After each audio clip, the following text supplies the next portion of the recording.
Welcome to the SEALcast. Before we get started, nothing we talk about today is or should be construed as tax, legal, or financial advice. Today we have Joshua Duchesne, a musician, founder of Blockchain Audio Solutions, and a contributor to the Giveth project. Thanks for coming on. Yeah, thanks for having me. So when did you get started with Blockchain Audio?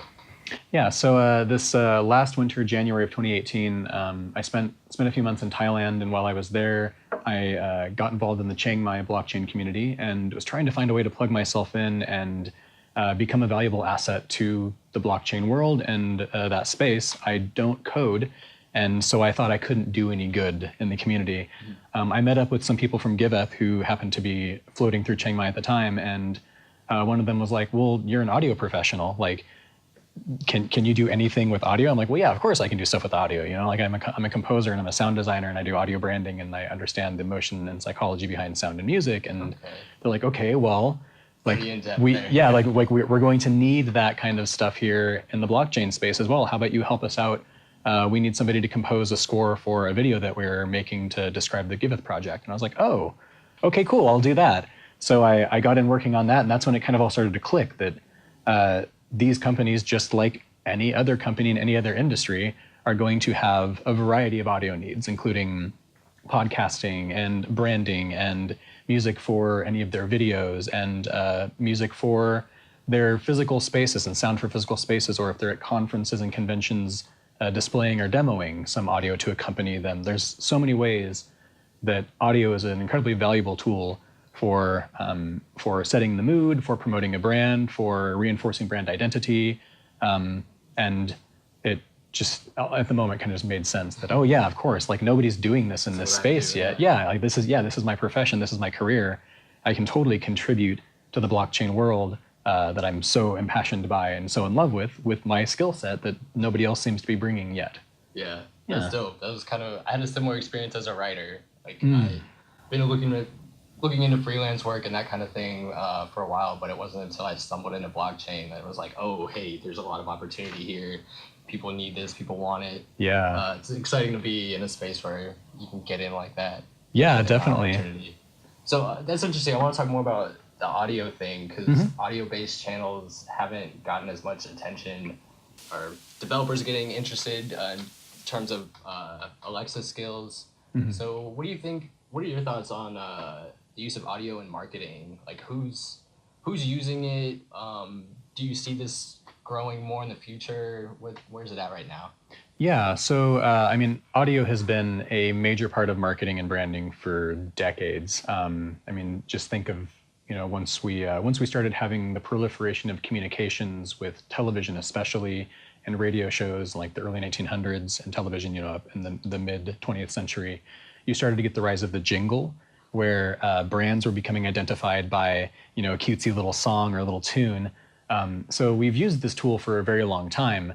I think it's been so subtle though that people aren't often aware of how much power audio has on their experience. If you talk to any film scorer, or even if you just watch film yourself with the sound off, like it's a very different experience. One of my favorite things to do is to show people, I'll take like a horror movie scene, like some slasher scene or something, and then just play the song Yakety Sax underneath it.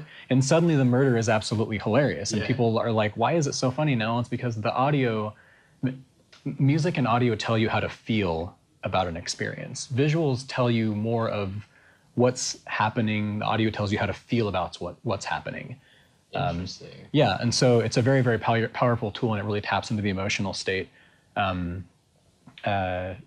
humans detect that very viscerally and very primally. And so that's one area that I think it's really fascinating to understand how music and sound work on human psychology, because you can tell a lot of stories about your brand, about your product, your company, your identity, and that you would otherwise maybe miss out on if you just had silence, or if you just picked stock audio off of, you know, some free to use site, which is, you know, it's understandable that people would do that early on in the early days of a product or a company because you have a limited budget. But it's something that I think people, if they take it more seriously early on, will reap great rewards in the long run, because you can start developing a co-audio identity with your visual identity. To me, it seems as soon as you have a clear visual style guide for your product or your company, that's when you need to start getting a clear audio style guide.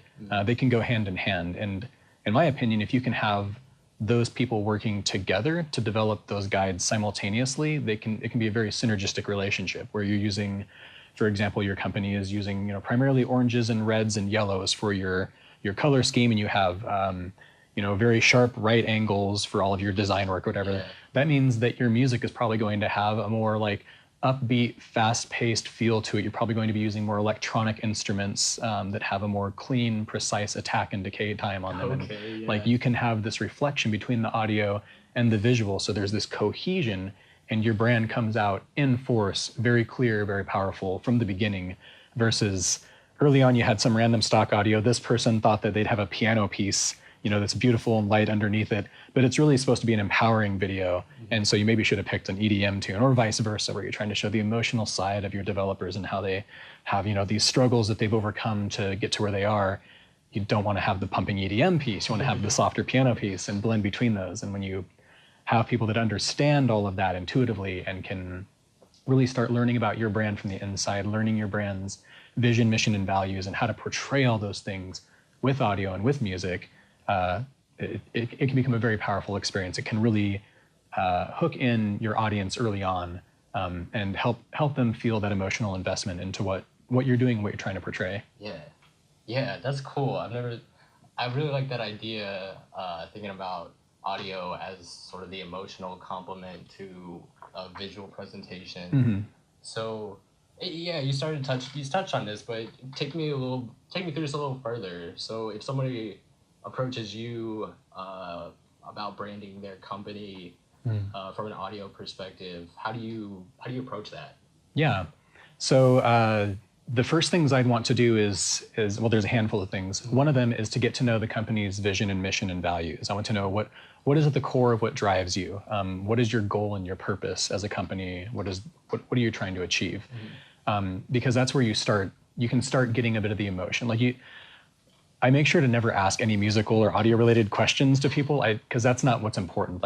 My job is to interpret what they're trying to convey with audio and be the conduit for that. So I'll start with things like vision, mission, values, and I'll start with things like what do you think your company currently portrays about itself? What is your company's image, or and then what do you want your customers to take away? What do you want the public, when they see your company or hear your company, what do you want them to think or feel? And so I'm getting into more like what's the interpersonal dynamic here with you and your customer, your end user? What do you want the community at large to think about your company, and how do you want them to feel? And then I ask, do you have a visual style guide already? If you do, that's really helpful. If you don't, then perhaps we should work with somebody who can help you establish that as well. And I'll look at things like their logo, their branding materials, even what fonts do you use? Like, if you're using a bunch of serifed fonts, there's a good chance that I'm going to use some classical instrumentation in any audio work I do for you, even if it's a violin bed underneath some other, stuff on top of it. You're using something like serifed fonts, you've got a certain feel about you that I want to try to portray with the audio. So these are all things I'm taking into consideration to make the most cohesive experience as possible. And then from there, typically I'll go and start sketching out ideas. I do most of my early composition in my head, and so I just think of ideas, and when something comes, I just record it into a voice recording app on my phone. I've got thousands of different voice notes of just random ideas, and until I start getting the feel, until I start feeling something that really, to me, captures what that company has told me they're trying to portray and what I've seen from their materials and what their image is like. And then produce a few sketches and then send them off and be like, hey, are any of these feeling right? And I again, when I ask for feedback, it's never like, oh, should I have done a sharp there or a flat there? You're like, no, it's always how does this feel to you? What is this like? Does this seem like it's saying what it needs to say? I'm trying to use very, very human, emotional, relating words rather than anything technical or jargony with music. And then from there, it just sort of branches out into, depending on what the needs of the company are, it might be an audio logo combined with a few pieces of music that they could underlay over underneath any videos that they have. It might be as much as having music that would play at their booth when they're tabling at a convention or something like that, as long as there's not other audio distractions around. If they're doing like a podcast, like it might be the production of the podcast or simply the intro song and outro song for a podcast or things like that. Sometimes it's just simply voiceover work. Like you've got some videos produced, but you need somebody to do the voiceover work. And then I can perform that or hire somebody else to contract under me to do it if they needed a particular type of voice. So yeah, there's Across the board. there's so many amazing things that can be done with audio. To me it's like solving complex human puzzles using sound. And I love that challenge. Cool. That's an interesting way to think about it. So what does Giveth sound like?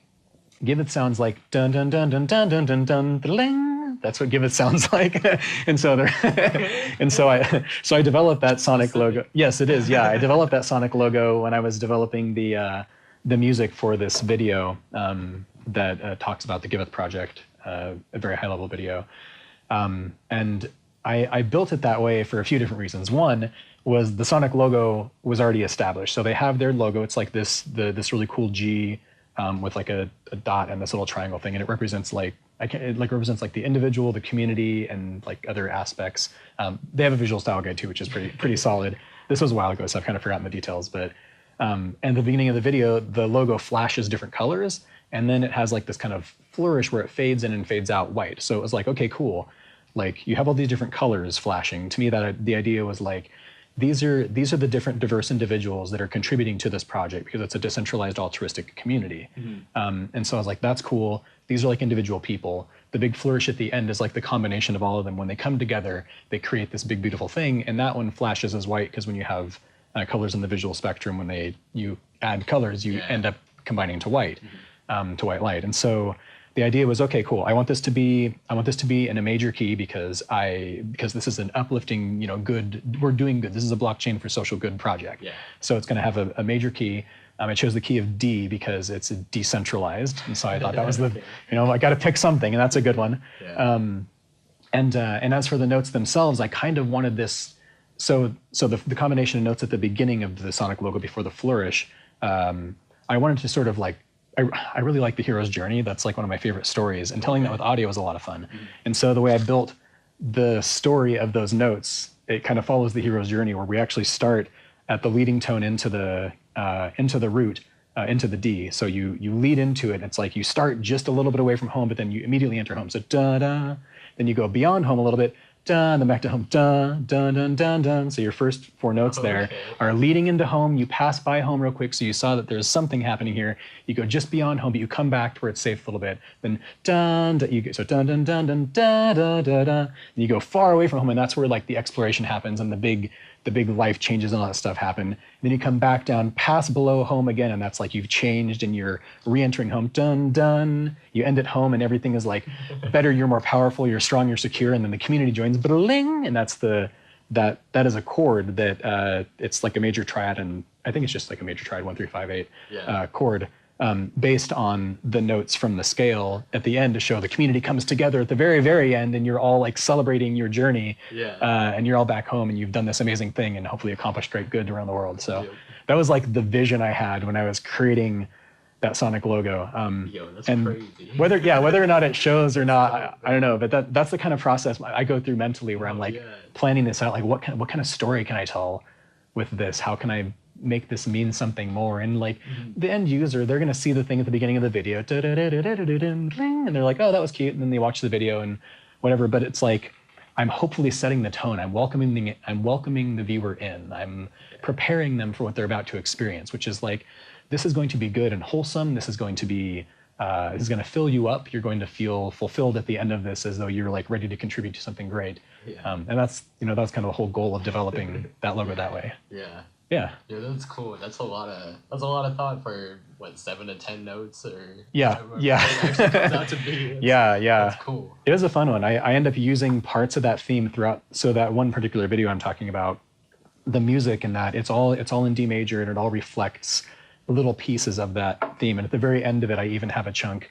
Oh man, I didn't even talk about the instrumentation yet, because I use specific instrumentation. That was just the theory of the notes. The instrumentation itself is a variety of different things. I have a couple synths in there that have like a nice high pinging, ringing sound. I wanted to give it just like an undertone of tech because it's a company using blockchain, but I also have like a marimba underneath it to show like the human element. It's like the wood earthiness, like grounding you, like this human element to the project, and this variety of instrumentation that like represents the kind of like connectivity of the tech and the human side.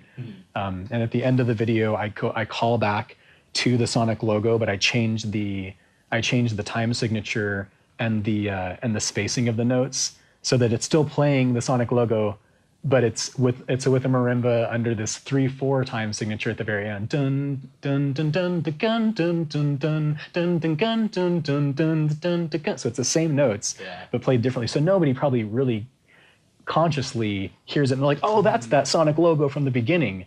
But it's like it's in there and it's subtle and it's going to like help encapsulate it and wrap it up at the very end of the video. And the last time they heard it was like 7.5 minutes ago with slight different instrumentation. So I love playing with stuff like that. Like it's just, and yeah, as you can tell, I get really jazzed about it. Yeah, that sounds like a lot of fun. Yeah. Okay, so we talked about blockchain audio, but we haven't actually talked about what Giveth does. So what problem are they trying to solve, or what are they trying to create? Yeah, so the problem that Giveth is trying to solve is essentially we have these major issues with the way that charitable donations happen right now. There's a lot of inefficiencies, there's a lack of transparency, there's a lack of accountability. A lot of money goes in and we don't see where that money goes. And when we do, it's often because somebody was sleuthing and found out that a bunch of money was embezzled somewhere, or it got lost in some CEO's pocket along the way. Or it's usually not pretty. It's not what we like to think of when we think about charitable donations. When we think of charity, we want to think about helping people who need help. Like, plain and simple, that's what we want to do. We want to give to help others.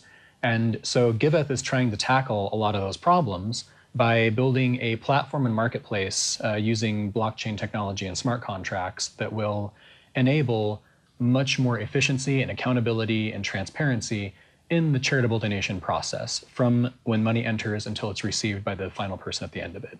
So that's kind of the overarching goal. The project right now, it's a decentralized altruistic community. We have this community of people around the world who are all contributing to the development of the platform. And one cool thing I like about the project is that we are building the platform using the platform. So the process called dog fooding, where you're essentially testing your own product in order to build your own product. It'd be like if PayPal, when they were in the early stages, if they were using PayPal to receive payment and paying their employees with PayPal, it'd be like, that's kind of the idea of dog fooding. We're doing that with Giveth, where we're building the platform through the process of charitable donations. So we have this community. Beneath this community, we have different campaigns attempting to achieve particular goals. And beneath those campaigns, we have individual milestones, which are sort of the most granular project or task that would be completed. And those all have an amount of ether that's attached to them, that it's like, this is how much is needed to get this thing done, with a description of what the milestone is, who's responsible for accomplishing it. And then we receive donations, we complete the milestones, and then people get paid out in ether. And it's like, it's kind of amazing. We're actually building it using that. So we're like, okay, we need to code a new X thing. We need to build a new logo or a new homepage or whatever. And so that goes on the platform as a milestone. We get funded for it. Then somebody builds the page and they get rewarded in the ether. So it's cool to see that it's actually working already. We're currently in closed beta, so the public can't yet put any projects on it. But. Okay, when did the project get started? Oh, this is a couple, maybe few years old now. So this rose out of the DAO hack. So when the DAO was hacked years ago, some people from Giveth were on the DAO project. And when the hack happened, they assembled the White Hat group, which is a group of white hackers, or white hat hackers, good hackers for good. There's different terms, I'm sure, in the community that they would call themselves, but that ended up going in and freezing that contract, and that essentially resulted in the Ethereum fork. Ethereum Classic. Exactly, yeah. In the universe of Ethereum Classic, where code is law, the hackers stole the funds. And the universe where Ethereum forked and that the community spirit was law, in that world, Ethereum now exists, and the money was not stolen.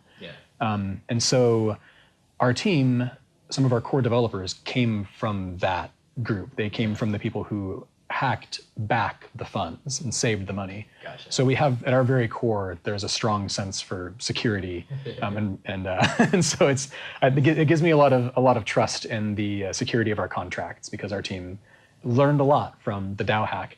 Sure. So that's sort of what it came out of, because they had this idea of a digital autonomous organization, or decentralized autonomous organization, and they wanted to continue on with that mission. But DAO's kind of had a bad name, so it's like, well, we can build something that's more focused, more pointed on charitable giving specifically, and it can still be decentralized. It can still be, instead of being autonomous, it's altruistic, and instead of an organization, it's a community. So it still has a lot of the same underlying principles as what the DAO might have been, but again, more focused, with that emphasis on security right away, and then trying to just build this community of people who want to make good happen around the world and want to fix this major problem, like we mentioned before, of the way that charities currently operate. Yeah. So payment processing is obviously one of the applications of blockchain that's getting a lot of attention right now.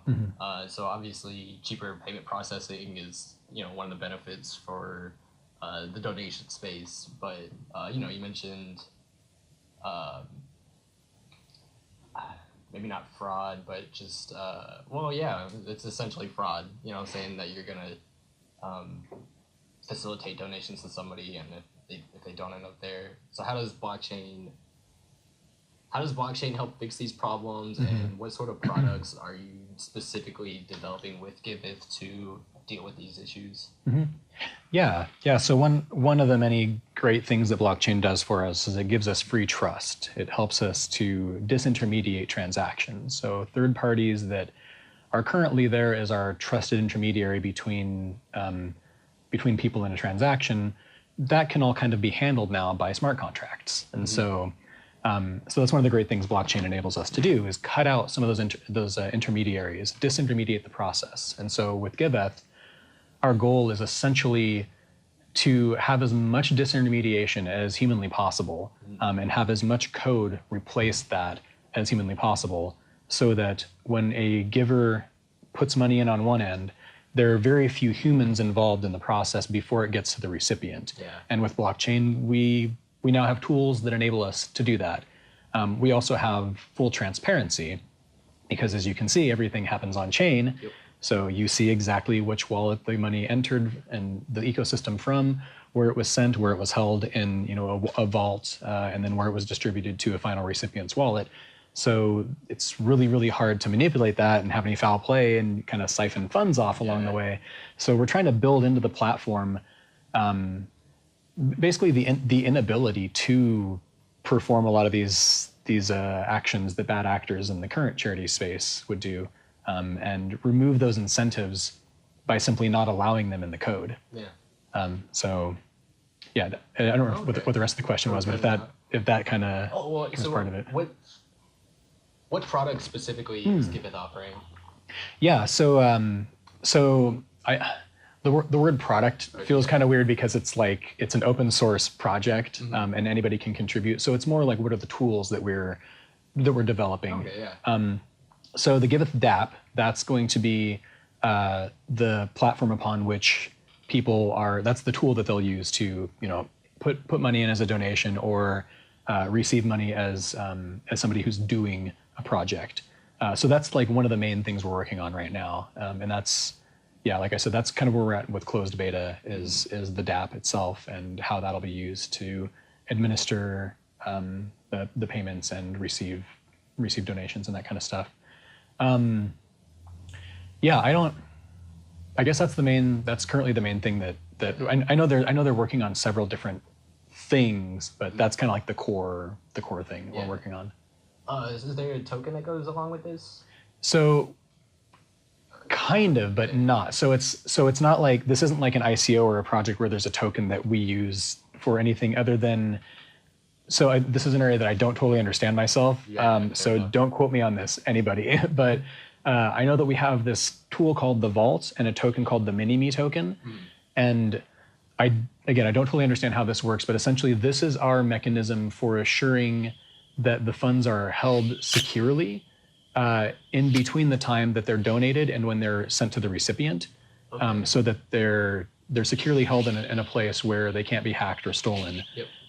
And the Mini-Me token has to do with that somehow. And I don't entirely know, but I think it might have to do something with like a transaction is occurring like off chain, or it's on like a side chain or something. And then it, like once it's all verified, then it goes back to main chain or something. Yeah, but I don't totally understand how that works. But the token isn't like, it's not like a lot of projects where it's like, oh, buy our token and then you can use our platform. It's like, no, we're token agnostic. The token is literally just for function within the ecosystem to assure that the payment is secure and processed securely. So that's the only reason that we have a token right now.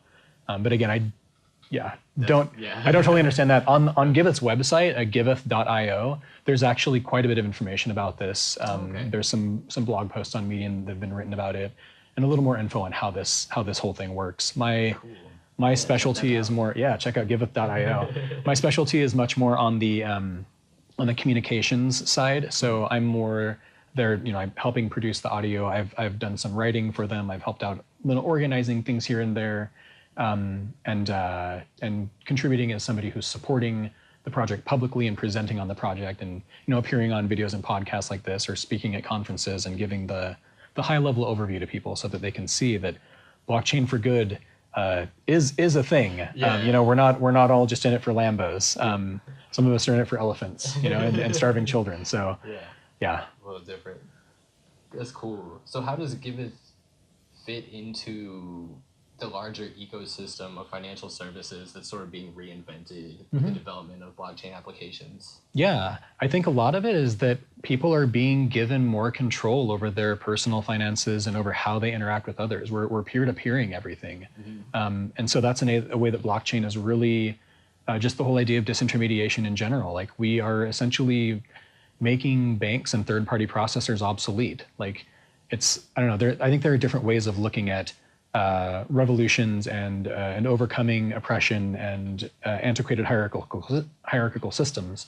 One of those ways is, burn it down, which I was a burn it down anarchist for a handful of years. I mean, not literally. I wasn't like a throw a Molotov cocktail type kid. I was just like, end the Fed, and I wasn't building anything. I was just there to criticize what was already in place, which I think it's important for us to identify the fail points, because that's how you can build better things. Certainly. But you eventually have to build.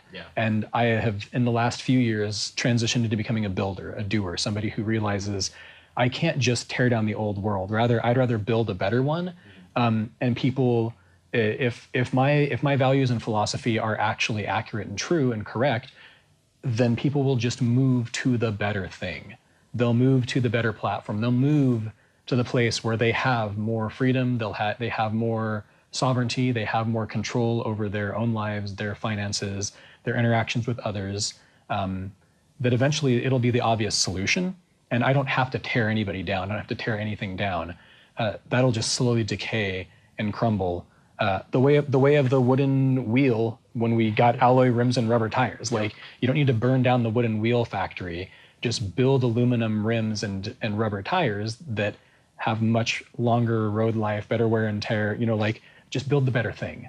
And that's more what I'm trying to do now. It's just like with Giveth, my goal isn't to disrupt, like the word disruption is just used so flippantly. Like, we're going to disrupt every industry. It's like, why disrupt everything when you can just build something better that is like get adoption rather than disruption, aim for adoption. And that's kind of one of my ideas behind Giveth, is that this is a place where anybody, even especially those who work in the current nonprofit sector, many people in those industries are upset about the way that their own industries are run. And if we provide them a good solution, then hey, they don't have to tear down their company to come and join ours. They can simply transition to where we are and find that they can have a much larger impact working with us in the world of blockchain and decentralization. So that's great. I think that's a great sentiment to end on. Please go check out Giveth.io. Thank you for coming on. Yeah, thank you very much. This is great. Yeah.